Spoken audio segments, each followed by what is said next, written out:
रामचरितमानस में बहुत से ऐसे प्रसंग हैं जो सिंबोलिज्म हैं, प्रतीक रूप में कहे गए हैं।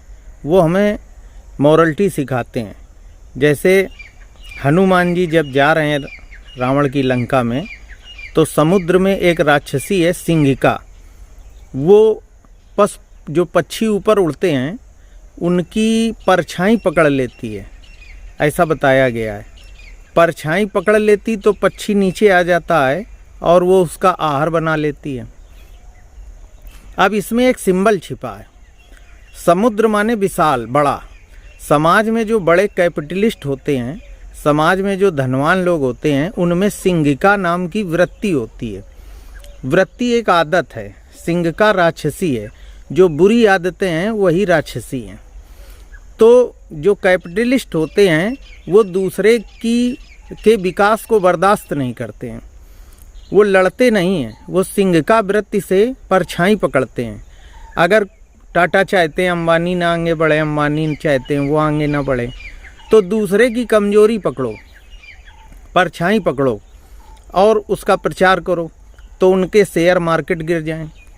तो ये सिंहिका वृत्ति है। यही कार्ल मार्क्स कह रहे हैं मजदूरों से कि दुनिया के मजदूरों एक हो जाओ। तो मजदूरों ने कहा मार्क्स से कि मजदूर क्यों एक हो जाएं, पूंजीपत एक क्यों नहीं एक हो जाएं। तो मार्क्स ने कहा पूंजीपत एक नहीं हो सकते हैं, इनमें एक दूसरे को टांग खींचने की प्रवृत्ति होती है।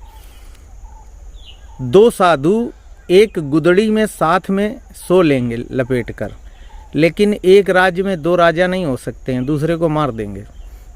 इसी तरह पूंजीपति दूसरे पूंजीपति की टांग खींचता है कि अरे भाई चलो वो मर गया, उसके यहाँ आग लग गई, उसकी फैक्ट्री में हड़ताल हो गई, अब उसका माल नहीं बनेगा, तो बाज़ार में हमारा माल ज़्यादा बिकेगा, बट चलो अच्छा हुआ।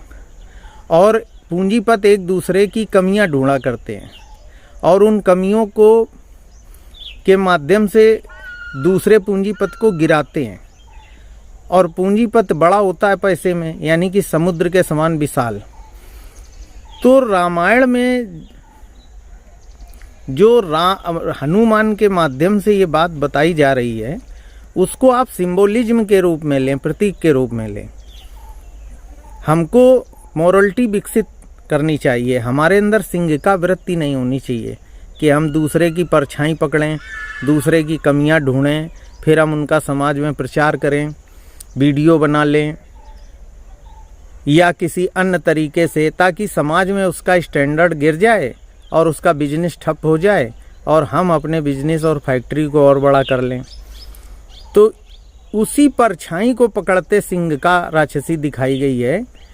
वो प्रतीक रूप में दिखाई गई है कि वो परछाई जो पड़ती थी, पक्षी उड़ते थे, उनकी परछाई जो समुद्र में पड़ती थी वो परछाई पकड़ लेती थी।